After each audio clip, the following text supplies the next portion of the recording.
So yeah, a little bit about Fielding Cottage and what it's all about, where it started. We started 10 years ago when we bought 10 goats, and it's snowballed from there really. So we have a cheese making business. Prior to COVID, we were doing about 1.5 tons of cheese a week, which we supplied to airlines, national pub chains, supermarkets, on the deli counters there, local pubs, hotels, restaurants, whoever wanted it really. We also have some holiday cottages that we rent out, and a very small self-service goat shed, which people can come in and buy their cheese, they can come and buy their honeys, all the local products. So that's sort of where it was up until 6 months ago. The 8th of March, I left London on a plane to Australia to study my Nuffield Farming Scholarship, actually looking into how businesses, in particular food businesses, adapt and change in tricky economic and political times. So I'm actually living and breathing my subject at the moment. And I was there a week and arrived home the following Sunday lunchtime on the 15th of March, having had 90% of our cheese business disappear pretty much overnight. The planes were grounded, the deli counters were closed, our holiday cottage business dried up. Boris put paid to that. Lockdown happened. Everyone was staying at home. The little goat shed, the self-service farm shop, then suddenly got busy. So it sort of changed what we were doing within our business when COVID hit. People talk about pivoting and adapting and everything, and for me, it was more about survival, really. I had a group of people that were working with me here in the business, and I was responsible for their salaries. I didn't wish to make anyone redundant. I didn't wish to furlough anybody. They've all got children, families to support, bills to pay, as have the rest of us.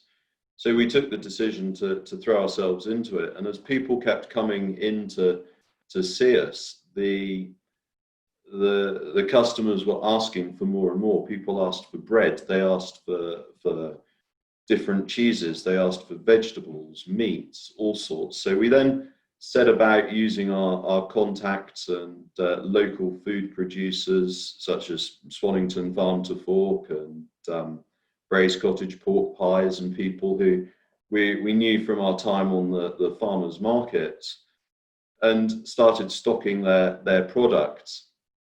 At that point, we then very quickly realized that we were getting busier, and our little shop, which is the size of a 4-berth caravan, wasn't really going to suffice. So we then had about a 3,000 square foot barn that we weren't using, that our cheese factory is going to move into. So we swept it out one morning and built a farm shop on 7 o'clock on Friday morning, and then it's grown from there. This morning we now have in excess of 500 different product lines in there, and I'm pleased to say that the majority of them are all from local food producers or manufacturers. Some are from further afield because we can't get it locally. So we've adapted that there. We've supported the local businesses with that as much as we can. And what does the future look like for that side of our business is that we're now building. We're about 4 to 6 weeks off going live into a new 8,000 square foot building that is being built on site. It's a bigger goat shed. It will be a fully functioning farm shop with a cheese cave, a cafe, a restaurant. We can then hold a lot more product in there. We can support a lot more local businesses. We've taken on more staff to help us with this, which is excellent, really. At the same time, our cheese business has came back. We're now doing about a ton of cheese a week at the moment. The holiday cottages are full, which is great. But we've had to adapt, and then whilst we've been doing all that, we actually bought another business as well a month ago. So it's been very busy. But I think the biggest things that I've actually learned in all of this is to give people what they want.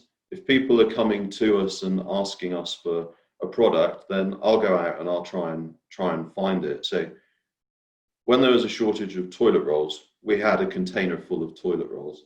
When nobody could get flour, we were doing about a ton of flour a week. When nobody could get compost, we had an Arctic load of compost come in so that people could still garden. If somebody wanted it, we managed to go and find it, which was quite good. But at the same time, we weren't trying to make a quick pound. We were here for the long term. We weren't taking the mickey out of the people. We kept our pricing sensible so that we could keep those customers coming back. We introduced a customer loyalty card, so people can come and get their stamps on their cards, and then once they've filled that up, we'll give them a discount off their next shop. We give people free coffee.